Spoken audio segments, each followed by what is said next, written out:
Opposant l'armée de l'Est et l'armée de l'Ouest du Japon, cet affrontement entre samouraïs a été un tournant décisif pour l'histoire du pays. Alors salut à tous, c'est Jolly Roger et aujourd'hui je vais vous raconter l'histoire sanglante de la bataille de Sekigahara.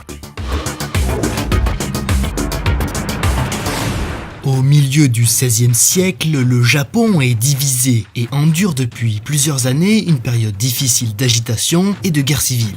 En 1582, suite à la mort du shogun Nobunaga, Hideyoshi Toyotomi, un puissant général, prend la tête du pays et instaure une paix économique et administrative. Mais son désir de conquête est grand et il lance plusieurs invasions en Corée qui coûtent extrêmement cher au Japon.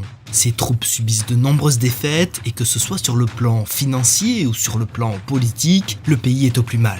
Des querelles éclatent entre les bureaucrates et Toyotomi meurt en 1598 alors que son armée se fait écraser en Corée et laisse à ses héritiers un Japon endetté et divisé.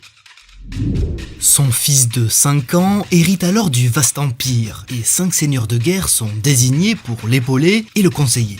Une lutte pour le pouvoir éclate rapidement entre les seigneurs loyaux envers l'héritier Toyotomi et ceux fidèles au chef du conseil, Ieyasu Tokugawa. Ieyasu entreprend alors des démarches opportunistes pour accéder à la tête du pays, ce qui déplaît à de nombreux souverains. Ishida Mitsunari, ancien conseiller de Toyotomi et loyal à l'héritier du trône, demande à Tokugawa de se retirer du gouvernement, ce que ce dernier refuse catégoriquement.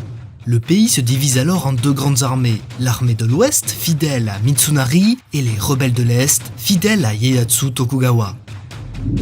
Mitsunari et son armée prennent de nombreux postes avancés des rebelles et ils progressent rapidement vers l'Est du pays. Durant les mois de juillet et août de l'année 1600, Tokugawa perd de précieuses troupes et des places fortes importantes. Il décide alors de marcher vers Osaka afin de surprendre ses ennemis. Sa tactique se révélera payante puisque Mitsunari décide de se replier vers Sekigahara qui selon lui est l'endroit idéal pour vaincre l'armée de l'Est. En septembre de la même année, les deux armées déploient leurs forces. L'armée de Ieyasu Tokugawa compte alors 80 000 hommes, tandis que Mitsunari est à la tête de plus de 100 000 soldats.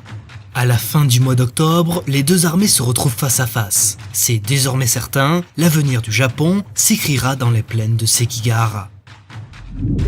Le 20 octobre, Ieyasu Tokugawa reçoit un message de la part de Hideaki, un jeune général fidèle à Mitsunari, qui l'informe qu'il le trahira et se ralliera à la cause des rebelles le jour de l'attaque.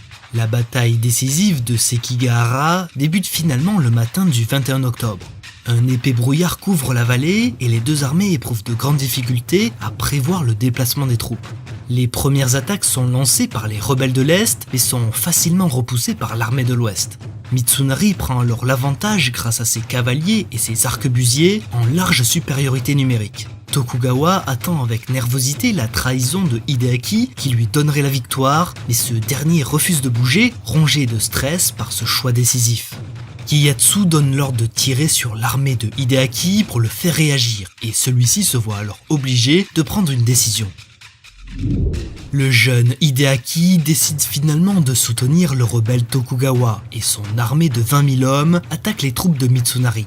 Celui-ci se retrouve encerclé et voyant son armée se faire massacrer, il décide finalement de capituler. L'armée de l'Ouest sort vainqueur de ce combat sanglant qui aurait fait plus de 60 000 morts parmi les samouraïs et qui aurait décimé de nombreuses familles nobles. Ishida Mitsunari et ses commandants de l'Ouest sont exécutés publiquement quelques jours après et l'avenir du Japon est désormais scellé. Ieyasu prend alors le contrôle du pays, il établit le shogunat Tokugawa et il instaure une paix relative au Japon qui perdurera plus de 2 siècles.